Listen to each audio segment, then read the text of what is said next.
Well, as the old saying goes from the movie Friday, it's Friday, you ain't got no job, you ain't got no shit to do. Well, for me, I do. And that is, of course, give you guys some awesome reviews. So, as I say before, it is Friday.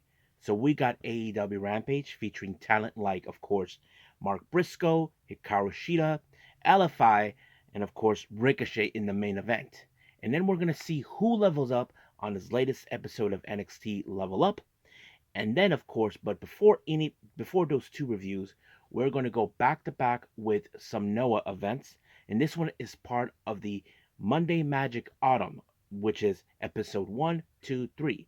Some of these matches are pretty good, but however, episode 3 features the crowning of the GHC Women's Champion, so that's going to be a lot of fun to look into. And then, of course, we cap up our episode with a short news updates to give you guys updates on what's been happening in the world of pro wrestling, such as what events the promotions are throwing out, who's booked, what matches are set, including developments that are happening in the world of pro wrestling as we speak. So, let's get ready for another episode of the Leader Wrestle Zone.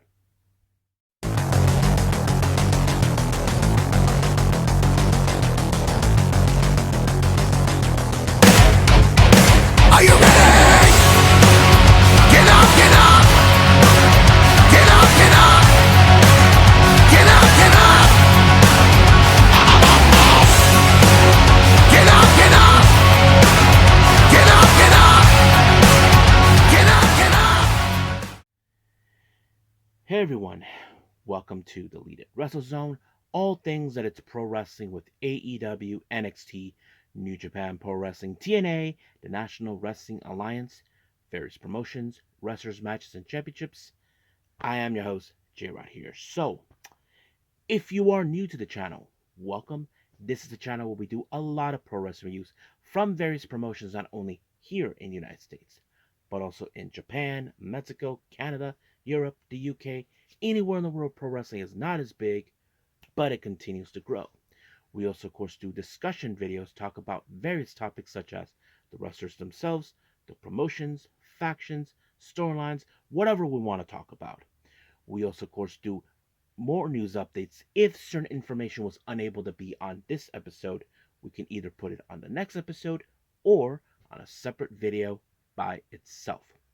We also, of course, do real-timing news updates to keep you guys on alert if something has happened in the world of pro wrestling that needs to be addressed ASAP. We also, of course, got Dunaki Sayaka Watch and various other cool wrestling content as well. If you like what you see, please subscribe to us or click on that subscribe button. You'll be getting a lot of daily reviews and other cool wrestling content as well. But if you like this episode, please give us a like on the like button or a nice comment in the description down below. Now, all introductions set aside, it's time to ride into the sunset. So, let's begin with, of course, with Pro Wrestling Noah with episode 1 of the Monday Magic Autumn.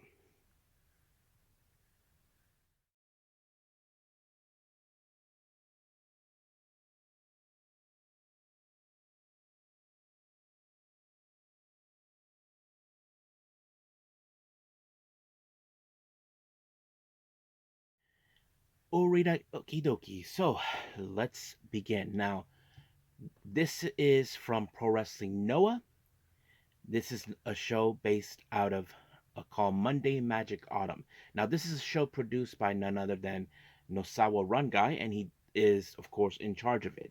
These shows happen every certain months because of the season. It's not like it's kind of like Monday Night, but Monday Night Raw. But think of it as like they take some time off and put it up. So we are going to do, of course, episode 1 that happened back on October 21st, even though we are in November. I thought we should just catch up and see what happens. Now, this took place in Shinjuku Face, so it's a pretty good event that we should take a look at. Now, this it started with Junta Miyawaki and Yu Awada taking on the members of All Rebellion, consisting of Alejandro and Cristobal. Now, of course, there's nothing too significant, even though Alejandro and Junta Miyawaki know each other very well. They used to be part of the Noah Junior regulars, but that's a different story at a different time that happened. However, this match ended in a 10-minute time limit draw. However, Yu Owada was not satisfied with this, so they wanted to have another crack at it. However, I don't producer Nosawa Rangai showed up and had an idea that there will be a match in episode 2 or 3 between these two. Basically, it's a lucha de muerte match, which is, of course, and the idea of this, if you guys notice, Junta Milwaukee and Yuwada, they have hair.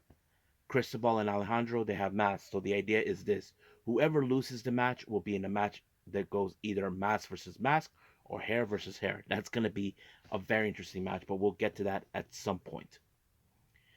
Now, our next match, we have LJ Clearing taking on Amakusa.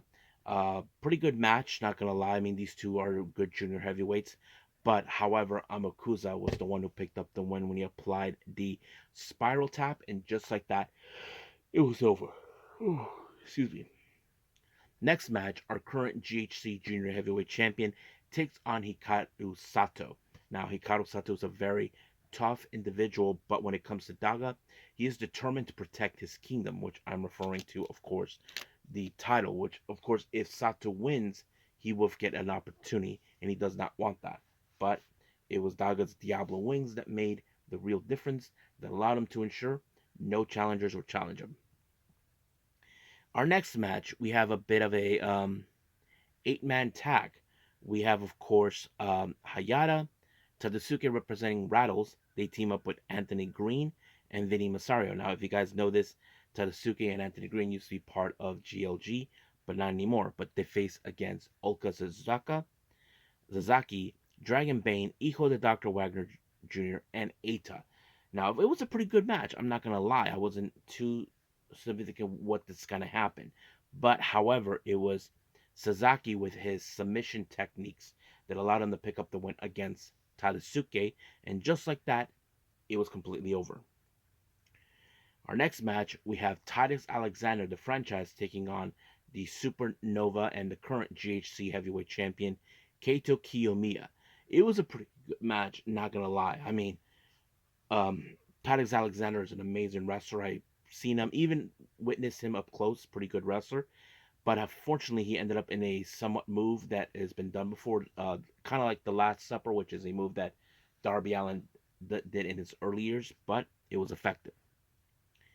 Our next match, we have Masa Kidomiya and Manabu Soya teaming up once again.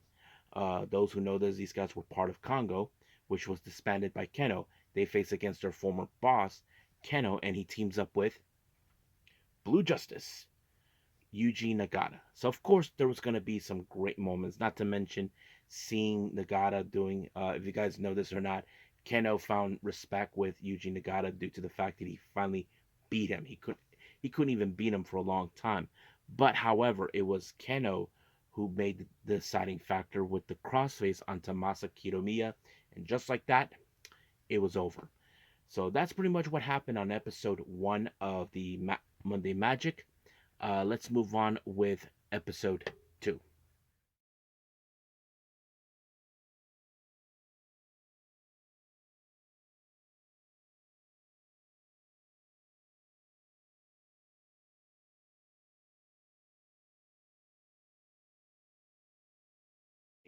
We continue with more with Pro Wrestling Noah Monday Magic Autumn. This is episode 2. This took place back in October of October 28th, in case anybody asks. Our opening match, we have a women's match. We have the Great Sakuya teaming up with Hyan to take on Sadie Gibbs and Jesse Jackson. Now, of course, we've been seeing a lot of the women's wrestling appearing in Noah from time to time. Uh, that's pretty much what we're going to be looking at. But, however, of course, Jesse ended up being on the wrong side of the green mist by Sakuya, and it was Sakuya with the moonsault that allowed her to win this match for her team. So we'll see more of her at some point. Our next match, we have Titus Alexander, Vinny Masario, Anthony Green, and Dragon Bane taking on Starboy Charlie, LJ Clearing, GAC, and Alpha Wolf. So, of course, this is the first time we see Alpha Wolf and Dragon Bane on the opposite side of each other. Same thing with Starboy Charlie and Titus Alexander. But however, the match was pretty good. But it was Titus Alexander with the big ugly onto GHC to pick up a good win. So, not bad from there. Next match, we have Shuhei Taniguchi taking on Hayata. Now, nothing too significant about this one, but let me skip about what happened in the end. Now, those who know Hayata, he is the type of person who is not afraid to make shortcuts only when it's necessary. Well, he did that when he applied the schoolboy, but used the ropes to leverage and pick up the win. Ref did not see it, but a win's a win in his book. Next up, we have the interesting match we've been talking about. We have the Lucha de Muerte match between Yu Owada, Junta Miyawaki taking on All Rebellion, Cristobal, and Alejandro. Now, of course, this was a match that was set upon due to the fact that there was a time limit draw on episode 1. But however, this match ended with Owada picking up the win on Cristobal in order with the black slide, and just like that, it was over. But unfortunately for Cristobal and Alejandro, they have to face each other, knowing too well that this is not a pleasant thing because whoever loses the next match was in fact they have to remove their mask. That's exactly what happened. But however, Cristobal tried to play the clever game where he tried to lay in the back saying, "Go ahead, pin me." Nope, he tricked Alejandro, but it did not do any well for him because Alejandro applied a corkscrew moonsault that allowed him to retain the match and then the mask. But however, Cristobal had his mask removed. I didn't know who it was, but however, during the post match, the lights turned off. It's still unclear what happened, and then all of a sudden, it's Black Mansuri. I don't know if Black Mansuri was really Cristobal. That's the thing we don't know. And of course, Keno says that he doesn't know what just happened, so who can blame him on that? Now, our next match, we have Hijo de Dr. Wagner, his brother Galeno del Mal, and Go Shiozaki taking on Ishikawa, Manabusa, and the Supernova Kato Kiyomiya. Nothing too significant on this match, but don't forget, we do have, of course, Joe Shiozaki as a champion from a belt from Pro Wrestling 01, and Kato Kiyomiya, the current GHC champion. But unfortunately, this match ended with Go Shiozaki applying a lariat onto Manabu Soya to retain the belt. However, we did see Go Shiozaki was doing a promo, don't know what happened, but all of a sudden we saw that a music theme was being played, and it's none other than Masato Tanaka. Now, I don't know exactly what the extent of their conversation was, but we'll see what happens. Now, our main event, we have Ulka Zazaki taking on Masaaki Mochizuki from Dragon Gate. It was a pretty good match, but however, Zazaki being a former MMA fighter, he was able to apply a triangle choke onto Mochizuki to pick up the win. Then, of course, he did a little promo, don't know what he said, but he kept it brief and steady. So we'll see what happens down the line. Now let's move on with, of course, with episode 3 of the Monday Magic Autumn.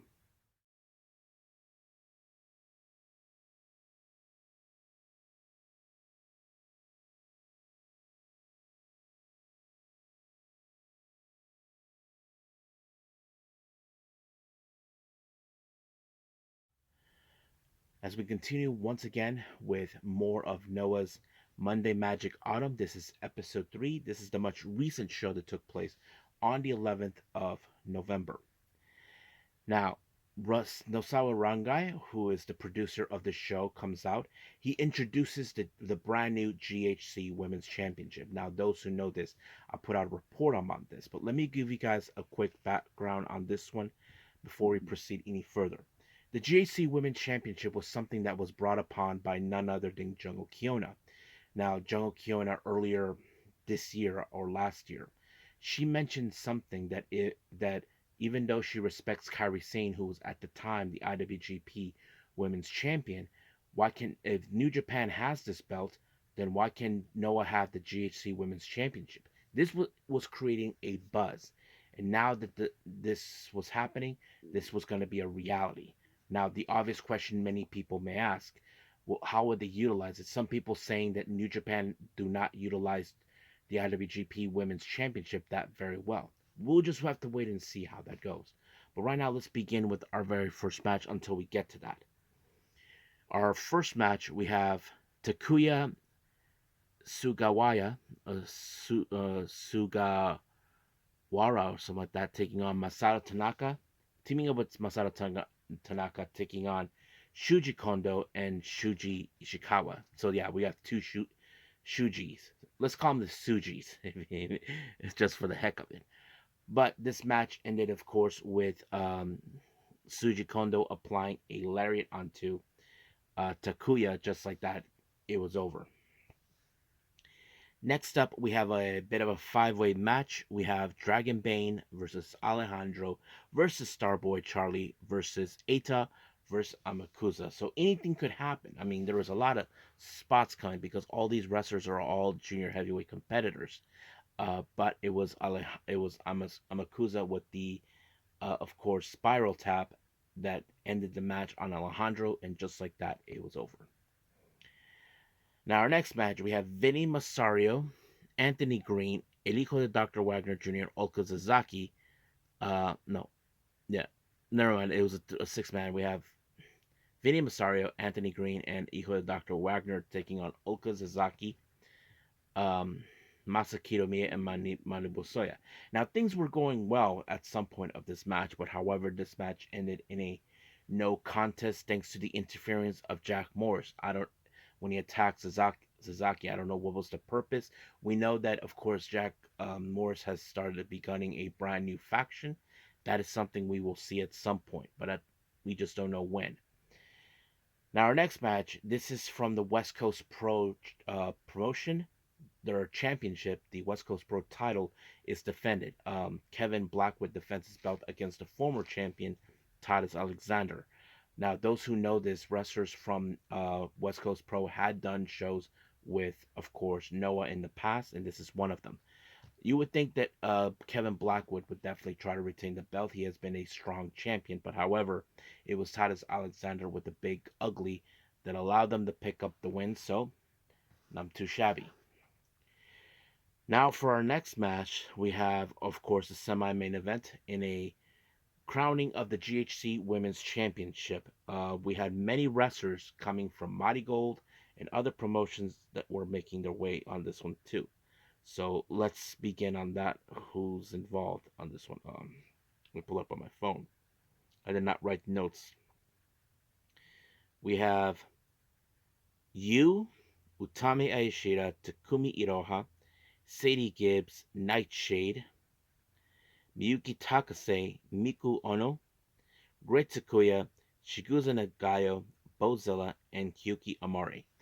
Now, let's begin how this elimination went down. Great Takuya was able to eliminate over the top Shigusa Nagayo, and then you eliminated Nightshade over the top. And then, of course, Utami Shida eliminated you as well. Then Great Takuya eliminated Bozilla over the top. Then, of course, Takumi Iroha eliminates Utami Ishida. Then Kyuki Amori and then Kyuki did the same thing to Takumi Iroha. However, Great Takuya was able to eliminate Miku Anu and Miyuki Takase leading. Then Sadie Gibbs eliminates Great Takuya, and then finally Kyuki eliminates Sadie Gibbs, and Kyuki Amari is the brand new GHC Women's Championship. I'm sure we're going to see that belt defended in Mighty Gold as well, but we'll see where that goes. Now, remember, the GHC stands for Global Honored something. Global Honor Crown. So basically, that's the governing body of the title. Now, our next match, we have Yu Uwada taking on Takashi Sugiura, taking on All Rebellions, Kai Fujimura, and of course, Keito Kiyomiya. So nothing too significant of this match, but of course, if anybody who pins Kiyomiya, they get an opportunity of the GHC Championship, but that did not do any well because it was Keito Kiyomiya with a flying forearm onto Uwada that allowed them to pick up the win for All Rebellions. So it was pretty good. I think that's pretty much it with all of our no events. So let's move on with none other than AEW Rampage.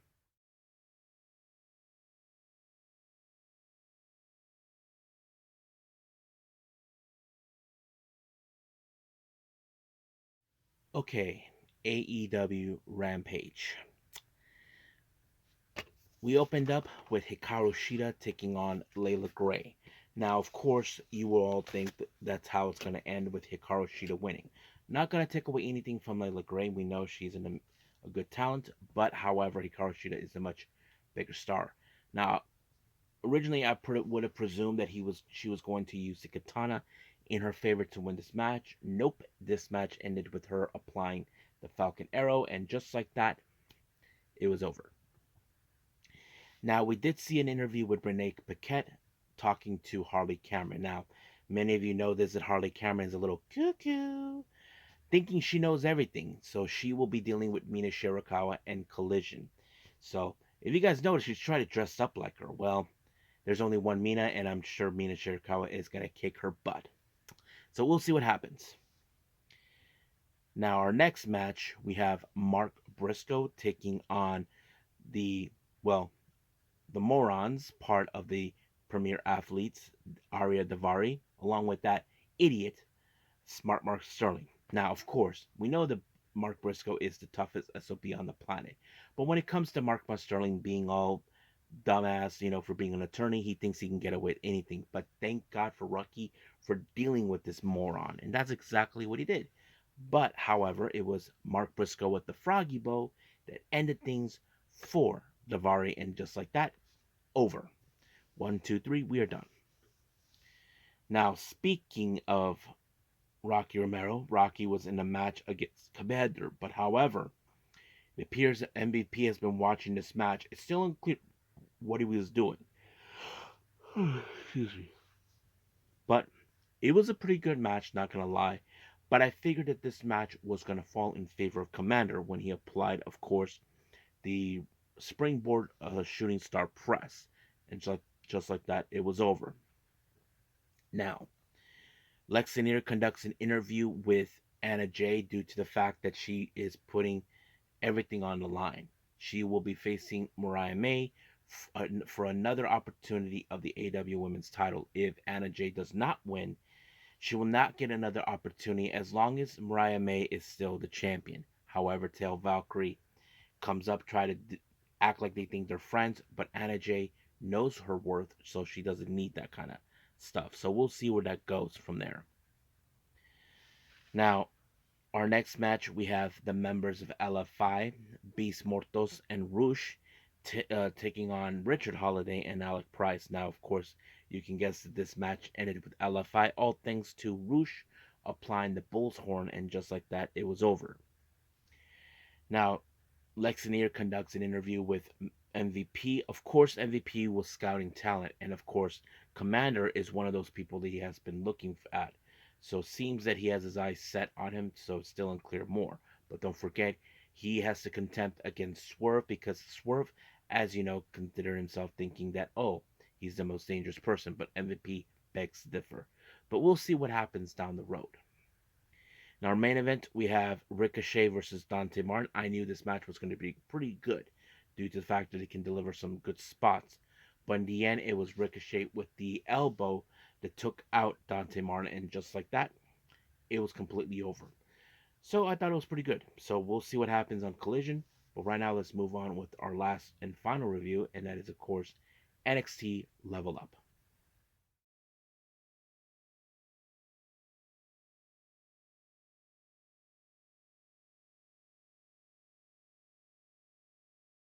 Okay, so who levels up on this latest episode of NXT Level Up? Let's find out. Our first match, we have Oro Mensa versus Drake Monrose. So nothing too significant, but the only thing that Oro Mensa has to deal with is that Drake is a bit more, how do I say, taller than him, 6 foot. So of course it's a somewhat version of David versus Goliath. Now of course Drake is very strong, and of course Oro Mensa has to use and rely on his speed to do so, and that's exactly what he did. He applied it, but later when he had this perfect opening, he applied the spinning heel kick, and just like that, 1, 2, 3, he is out and he won. Now, an interviewer named Blake actually interviews Aura Connor and Kale Dixon. Now, of course, it's no secret that these guys have been on a losing streak, but they don't think that that doesn't mean anything. They think that every tag division had their chances, but they have a long way to go to get there. So we'll see where that goes from there. Now, our next match, we have Carly Bright versus Izzy Dame. As you know, Izzy Dame, who doesn't believe in having friends, is going to be a thing they should have. But however, Carly Bright has shown how much she has grown a little bit.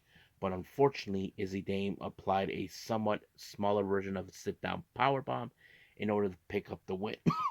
However, she felt like she is determined to punish Carly Bright. But thank God for Kendall Gray, she showed up and gave a helping hand.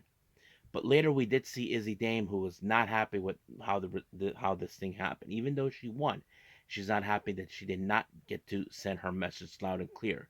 But it appears that she may have made a friend who agrees with her, and that person is Kylie Armstrong. So we'll see where that goes.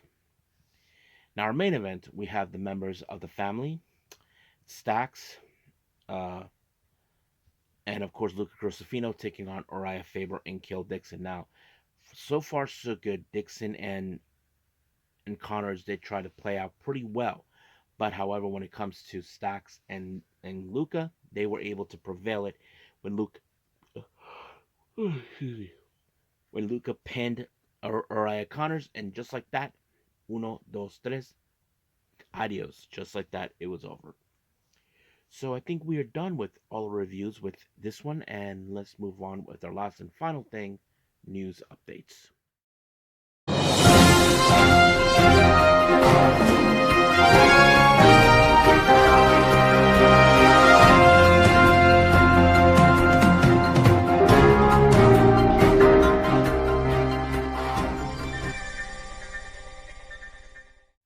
Okay, so welcome to our news update. So let's begin with upcoming events.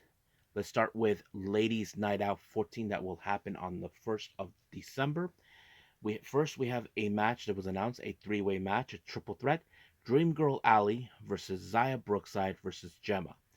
And then of course another name has been added into the part of the roster for this day.